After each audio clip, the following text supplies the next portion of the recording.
जय श्री कृष्णा, कैसे हैं आप?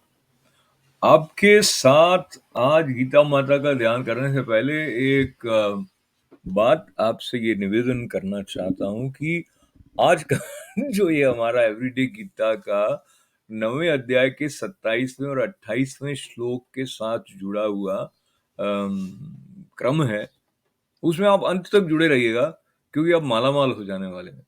मालामाल तो भगवान ही करते हैं, पर कैसे-कैसे कर रहे हैं उसका जो एक आश्वस्ति देने वाला क्रम है, आज उस तक हम बढ़ रहे हैं। और जो आज का दिन जुलाई 3 है, इसके बारे में मुझे हमारे जोधपुर के आनंद जोशी जी ने स्मरण करवाया कि ये दिन जुड़ा हुआ है, पुण्यतिथि है स्वामी राम सुखदास जी की। और वो जोधपुर के रामलीला मैदान में अपने प्रवचन के बीच में ये कहते थे कि राम का नाम लो तत्काल मुक्ति हो जाएगी। और तत्काल मुक्ति हो जाएगी, ये सुनी सुनाई बात नहीं कह रहा हूं, मैं अपने अनुभव से कह रहा हूं। और राम सुखदास जी महाराज का स्मरण करते हुए गीता प्रेस के साथ भी स्मरण है। और जोधपुर में बहुत वर्षों पहले जब उनका पधारना हुआ था, जब मैं 20s में था, अभी अभी मैं 60 के पास पहुंच जाऊंगा, तब की बात मुझे याद है। वो सुबह 4 बजे पुष्प भवन का जो प्रांगण था, जहां पर वो एकदम सख्त बिस्तर पे झोपड़ी में रहते थे, सरल जीवन था। मेरा मुझे सहसा याद आ रहा है, मेरा ये सौभाग्य रहा कि मैं उन दिनों आकाशवाणी जोधपुर में था और मैं वो नागरा टेप रिकॉर्डर लेके राम सुखदास जी का एक छोटा सा इंटरव्यू भी करने का मुझे अवसर हो गया था। पर उस पुष्प भवन की बात में ये भी था कि वहां पे सुबह सुबह वो 4 बजे दरवाजे बंद हो जाते थे और वहां पे सिर्फ पुरुषों का ही प्रवेश की अनुमति थी, महिलाएं नहीं होती थी।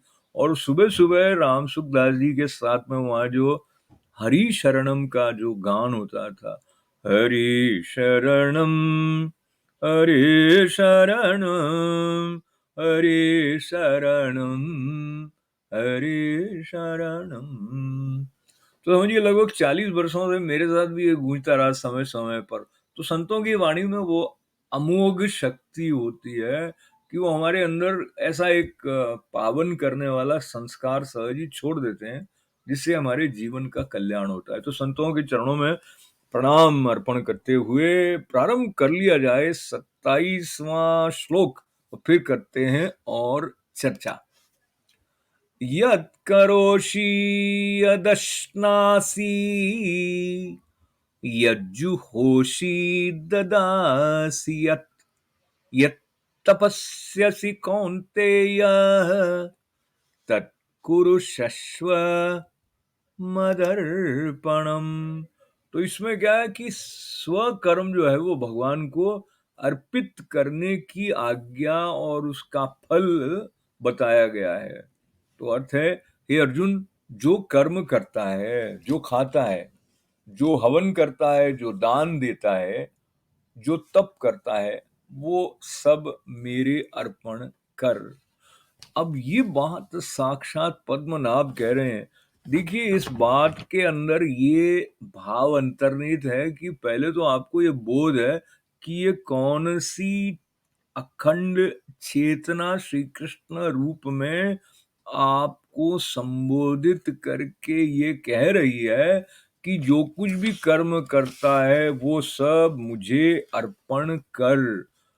इसमें देखिए, इसमें एक विशेष जो आश्वस्ति करने वाला भाव है, जो कि चुपचाप बैठा है, उसको देखिए। उसमें क्या है, उन्होंने ये आपको कहा है कि मैं तेरे साथ हूं हमेशा, तू जहां भी है मैं तेरे साथ हूं, क्योंकि वो सर्वत्र है। पर इसमें विशेष रूप से जब वो कह रहे हैं जो कर्म करता है, मतलब आप जहां भी कर रहे हो, चाहे अमेरिका में हो, हांगकांग में हो, ऑस्ट्रेलिया में हो, भारत में हो, झुमरी तलैया हो, भारत का कोई स्थान हो, वो हमेशा साथ हैं। तो ये वाला जो श्रद्धा के साथ जिस साधक में बोध रहेगा, एक तो उसको इंस्टेंटली ये शक्ति मिल गई कि वो ऐसे संपूर्णता के भाव के साथ में एक में एक है। और दूसरा क्या है कि कैसा भी हुआ, अब इसमें देखिए ऐसा होता है, कई बार हम ऐसा अपने लालच के कारण सोचते हैं कि मैंने मेहनत करके इतना किया, मैं भगवान को अर्पण कर दूँ, मतलब मेहनत मैंने किया, भगवान ने थोड़ी किया। तो ये अहंकार भी छूट गया उसमें, पहली बात। अहंकार कहाँ-कहाँ कष्ट देता है उसके बारे में हम सब अपने-अपने तौर पर अपने अनुभव से जानते हैं। तो इस श्लोक में उन्होंने अहंकार को छोड़ने का भी एक सरल तरीका बताया, एकदम सरल सा, कि जो भी कर्म कर रहा है, अब इसमें ये हो गया कि अनन्य भाव से उनको अर्पित करने वाली जो चेतना है, वो तो कहीं फँसने वाली नहीं है ना, मुख्य बात ये है। और किसी को दान देकर उसको और घमंड बढ़ा के अपना कर्म बंधन और मजबूत करने की स्थिति नहीं आएगी। और जो तप करेगा तो तप करने के साथ में भी कहीं हो जाएगा, आहा! मैं कर रहा हूँ, तो वो वाला भाव भी छूट जाएगा। इस पर थोड़ा और जब समय मिले तो आप अपने हिसाब से चिंतन करके देखिए कि इसमें मतलब फ़ायदा कितना है। देखिए, अगर आप कोई वज़न भारी उठा के ले जा रहे हैं और कोई कहे लाई-लाई मैं पकड़ लेता हूँ। आप कह देंगे ना, हाँ, थैंक यू। तो भगवान हमारा सारा वज़न पकड़ने के लिए कह रहे हैं, आप इसमें ये भी पढ़ लीजिए। यत् करोषि यदश्नासि यज्जुहोषि ददासि यत्, यत् तपस्यसि कौन्तेय तत् कुरुष्व मदर्पणम। मुझे अर्पित कर दे। मुझे का मतलब श्री कृष्ण है, और श्री कृष्ण तत्व के साथ जुड़कर सब कुछ अर्पण करने की बात वो क्यों कह रहे हैं? उनको चाहिए कि हम क्या करें, उनको लेना हो, कहीं अपना कुछ बनाना हो, ऐसा नहीं है ना। वो तो पूर्ण है, उसको तो कुछ हमसे चाहिए नहीं, पर ये जो करुणा है उनकी, उसके कारण उन्होंने ये संकेत अर्जुन के माध्यम से आपको और मुझे दिया है। अब देखिए दूसरा, यानी कि 28वां जो श्लोक है, उसमें ये कहाँ ले जाता है, ये वाला जो भाव है कि सब हम भगवत अर्पण कर रहे हो, वो भी स्पष्ट हो जाएगा।